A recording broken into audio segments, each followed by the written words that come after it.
Tyson Foods จากคนเลี้ยงไก่สู่บริษัทผู้ผลิตเนื้อสัตว์อันดับต้นๆของโลก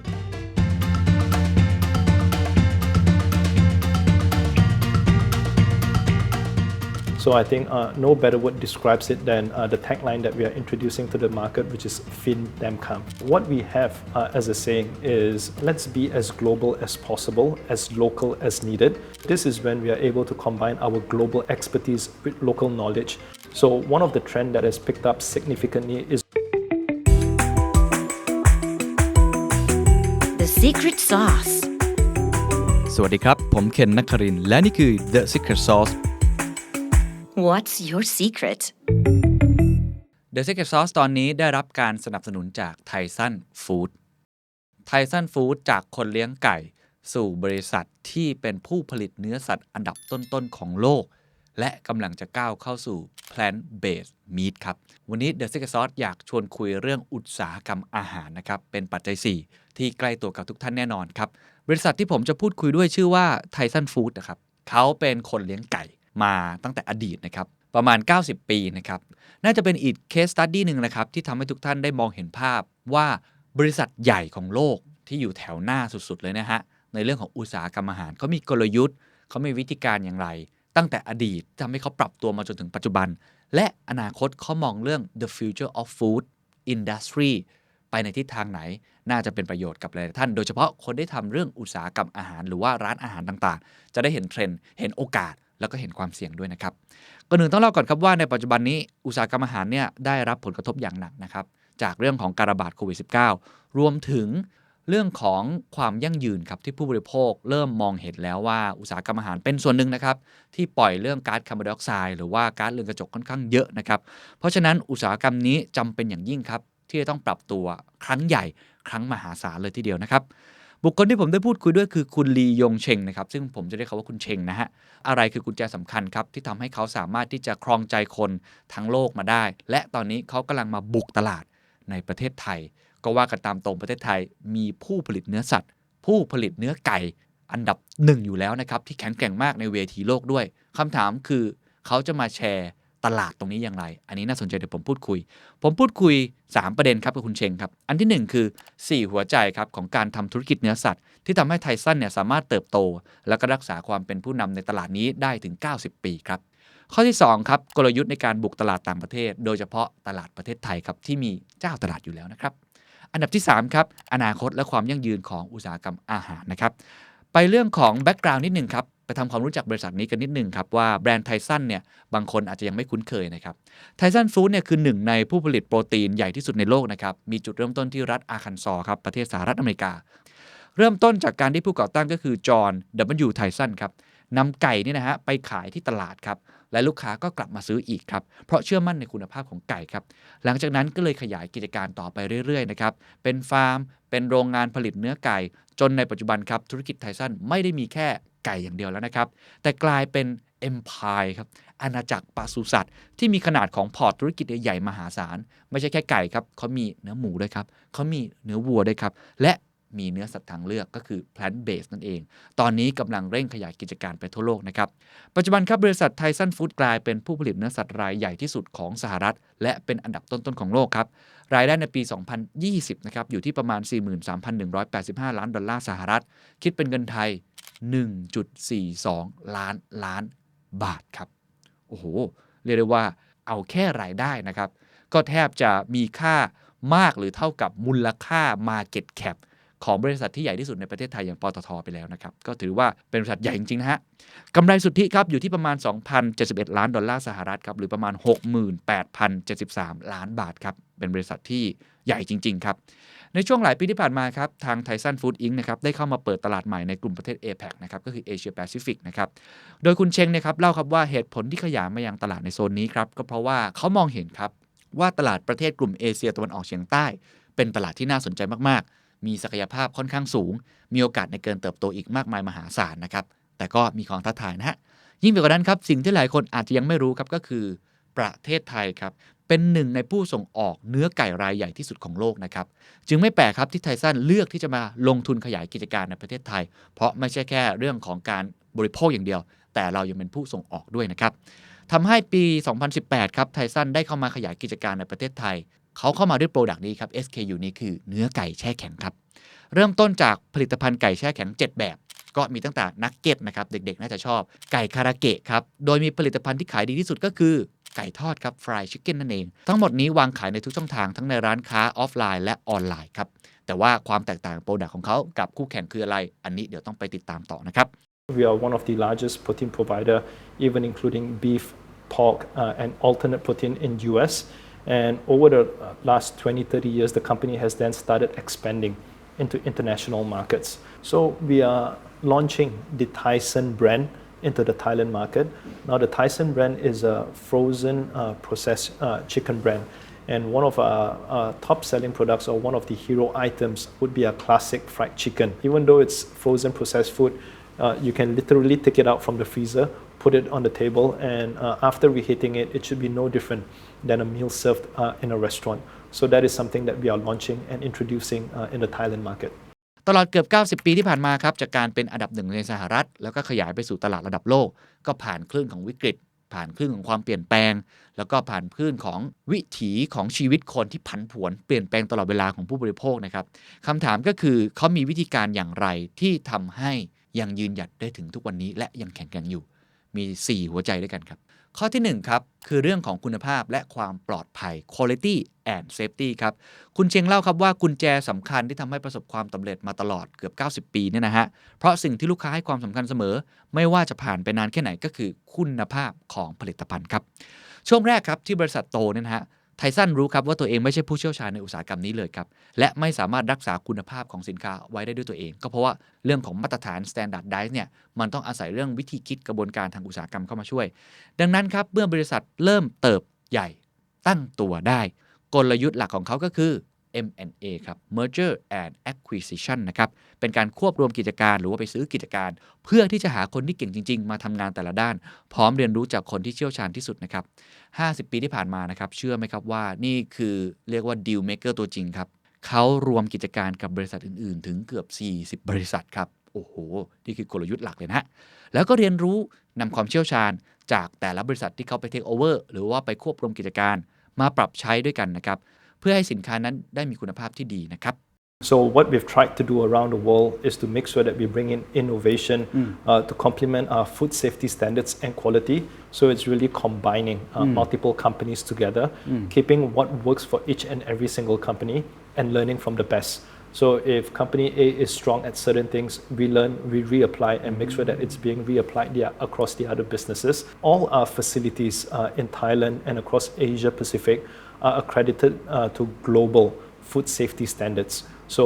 every single one of our facility, regardless of which country that we operate in, meets the highest quality standards that are recognized globally. So that is one of the ways that we make sure we are able to deliver against our promise on quality and safety.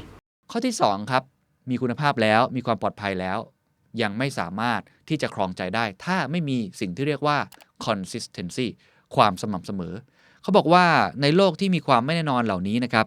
ความท้าทายใหญ่ที่สุดโดยเฉพาะในช่วงโควิดตอนนี้ก็คือเรื่องของการบริหารซัพพลายและก็ดีมานด์อุตสาหกรรมโปรตีนตัวนี้ก็โดนผลกระทบตัวนี้ค่อนข้างเยอะนะครับในช่วงวิกฤตครับขณะที่ความต้องการของผู้บริโภคเนี่ยเติบโตขึ้นเรื่อยๆเพราะคนยังไงก็ต้องบริโภคเนื้อสัตว์แต่ว่าซัพพลายมันกลับน้อยลงครับเนื่องจากเกิดข้อจำกัดหลายอย่างในการทำฟาร์มครับก็เรื่องของล็อกดาวน์อะไรต่างๆด้วยนะครับนอกจากนั้นวัตถุดิบในการเลี้ยงสัตว์โดยเฉพาะอาหารธัญพืชก็มีราคาที่สูงขึ้นมากครับดังนั้นไม่ว่าจะเป็นที่ประเทศสหรัฐอเมริกาอังกฤษไทยมาเลเซียครับหรือว่าสิงคโปร์หรือประเทศไหนๆครับสิ่งที่ลูกค้าทั้งในแง่ของ B2B หรือ B2C ต้องการมากคือความสม่ำเสมอ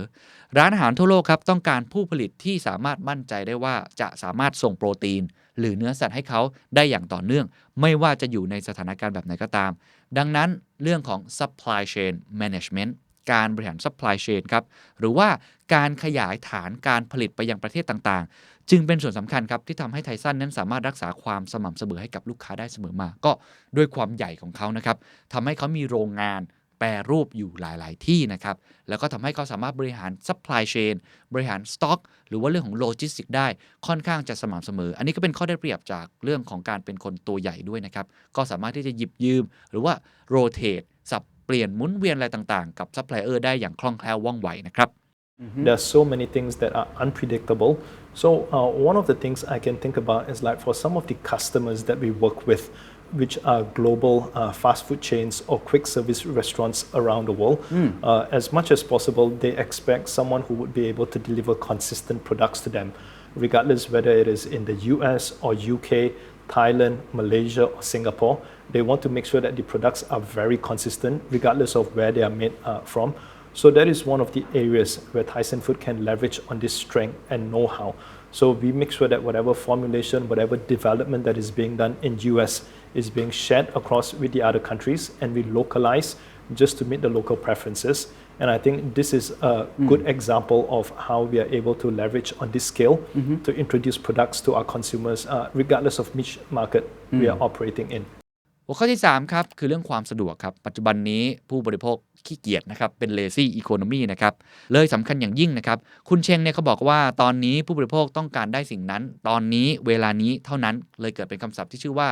right now generation ครับเพราะฉะนั้นความสะดวกสบายจึงกลายเป็นสิ่งที่ a must ครับไม่ใช่ nice to have ผู้บริโภคต้องการสิ่งนี้เป็น foundation เป็นพื้นฐานในมุมมองของไทสันครับความสะดวกในวงการอาหารหมายถึงการทำให้อาหารนั้น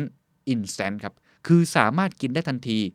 หรือสามารถนำไปปรุงอาหารได้ง่ายมากๆทำให้ผู้บริโภคนั้นสามารถที่จะบริโภคสินค้าได้ทุกที่ทุกเวลาไม่ต้องซับซ้อนเยอะมากเดิมทีครับหนึ่งในข้อเสียของผลิตภัณฑ์เนื้อสัตว์แช่แข็งก็มีอยู่ทุกท่านก็ทราบดีนะครับคือการที่เราจะต้องเอาเนื้อสัตว์เหล่านี้ออกจากตู้เย็นแล้ววางทิ้งไว้ 1-2 ชั่วโมงเพื่อให้น้ำแข็งละลายก่อนจะเอาไปประกอบอาหารได้นะครับไทสันก็เลยได้ลงทุนในการวิจัยและพัฒนาอย่างมากจนในปัจจุบันครับเนื้อสัตว์แช่แข็งของไทสันเนี่ยสามารถเอาไปทำอาหารได้เลยโดยไม่ต้องรอให้ละลายแล้วก็ผู้บริโภคสามารถรับประทานได้อย่างสะดวกที่สุดนั่นเองครับSo one of the trends that has picked up significantly is on convenience. We call it the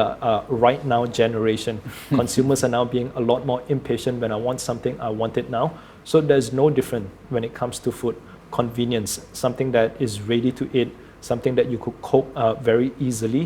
is one of the things. Because Kun Ken, if you recall years back or sometimes back, if you were to cook any frozen processed food, you need to take it out from the freezer, leave it there for 2 hours, 3 hours. But in our case, you don't have to do that. It's straight away from the freezer and you can cook it straight away. So convenience is one of the things that consumers are looking for.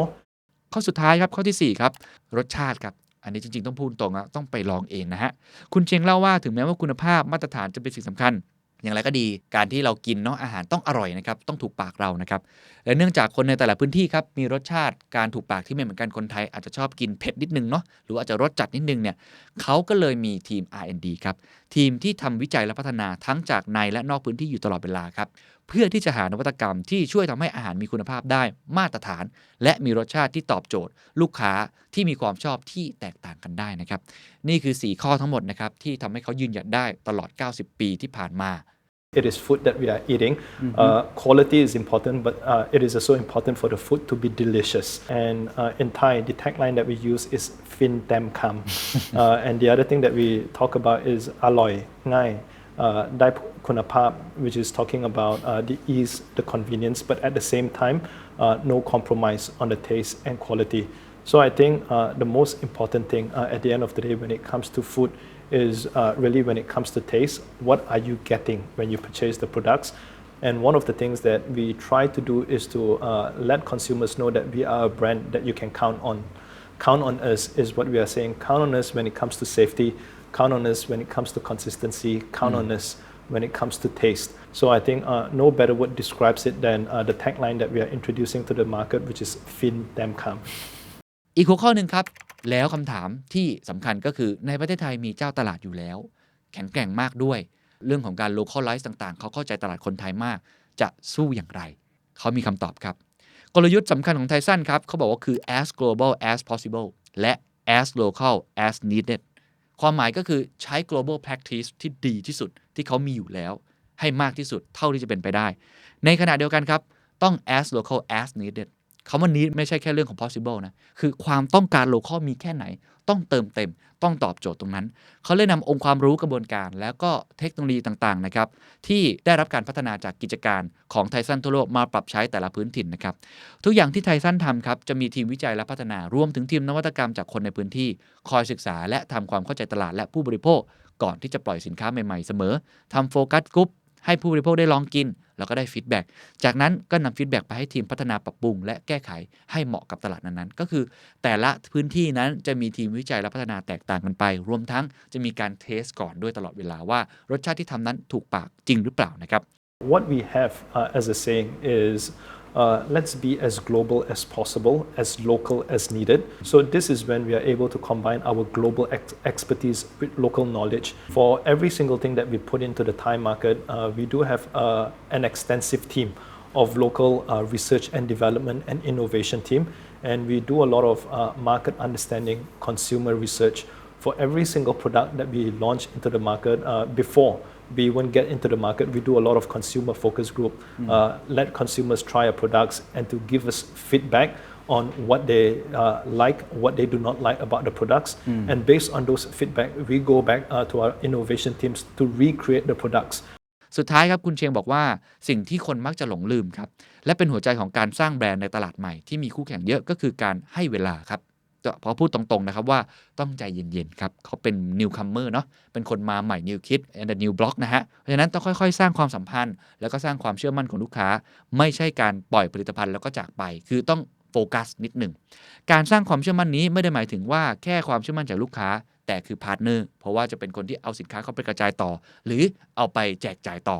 และสร้างโมเดลที่ทำให้ทุกอย่างนั้นเป็น win-win situation ทั้งในมุมของตัวเราเองของพาร์ทเนอร์แล้วก็ของลูกค้าเมื่อทุกคนแฮปปี้แบรนด์ก็สามารถเติบโตได้ในระยะยาวก็คือทุก stakeholder จะต้องค่อยๆสร้าง relationship ที่ดีสร้างความสัมพันธ์ที่ดีนะครับผมต้องบอกเลยว่าตรงนี้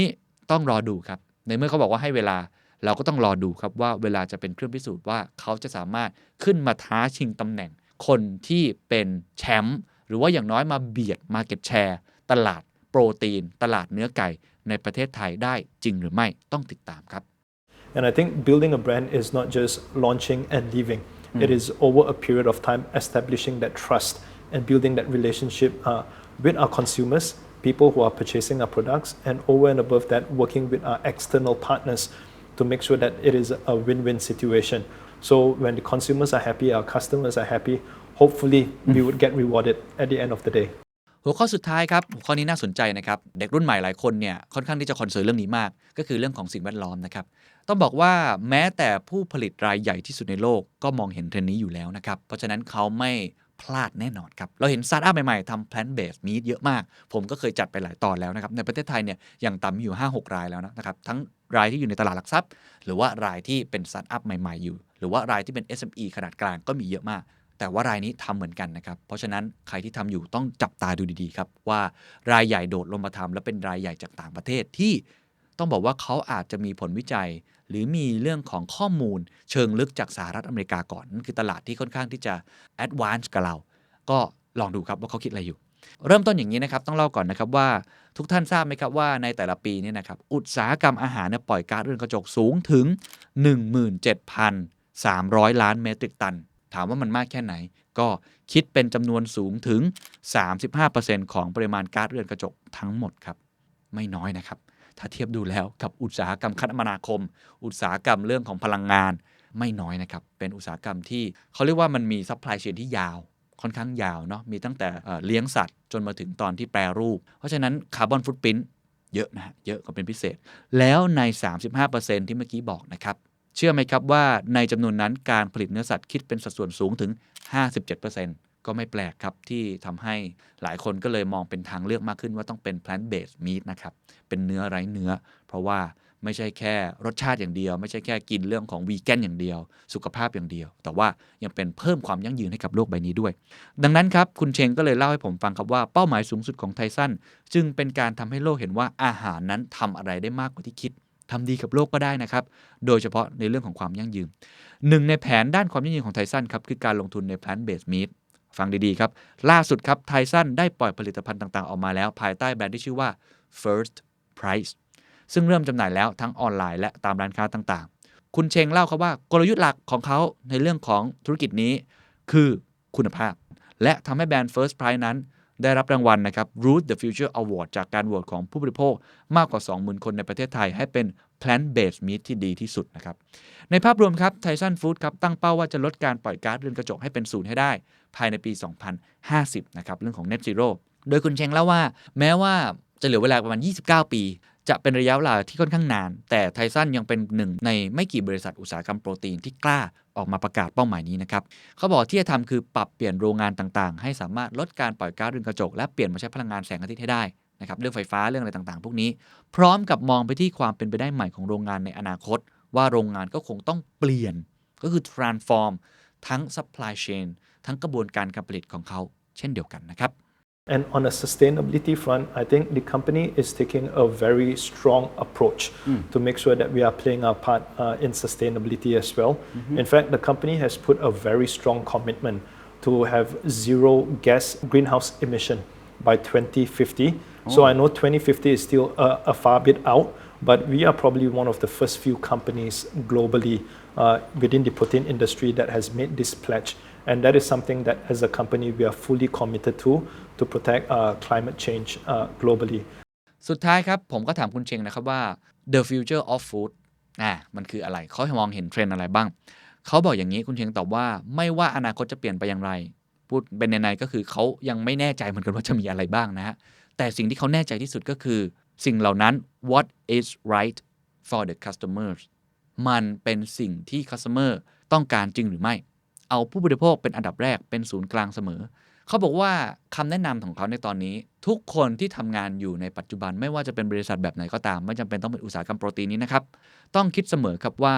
เราไม่ได้ทำงานเพื่อบริษัทเราไม่ได้ทำงานเพื่อ Tyson Foods แต่เรากำลังทำงานเพื่อลูกค้าและเพื่อผู้บริโภคเพราะฉะนั้นไม่สำคัญครับว่าบริษัทจะคิดอย่างไรไม่สำคัญครับว่าบริษัทจะเชื่ออย่างไรสิ่งสำคัญที่สุดก็คือลูกค้ามองหาอะไรทิ้งท้ายครับคำถามที่คุณต้องถามหลังจากนี้ไม่ใช่ถามครับว่าพวกเราต้องการอะไรพวกเราเชื่ออะไรครับคำถามที่ต้องถามหลังจากนี้คือ 1. สิ่งที่ลูกค้าของคุณต้องการคืออะไรกันแน่และ 2. เราจะมีวิธีการอย่างไรที่จะทำให้สามารถผลิตสินค้าหรือบริการที่ตอบโจทย์ความต้องการนั้นได้เป็นคนแรกสวัสดีครับ So the future of food, I think it starts with the consumers. We always remind ourselves that we do not work for the company. We work for our consumers and we work for our customers. And I think if there's anything I could share, it's to really go back to what I've mentioned earlier on is not to forget who the consumers are, not to forget who the customers are. As long as we focus on these two things, which are the consumers and customers, in the long run, whatever business you are in, hopefully we will get rewarded.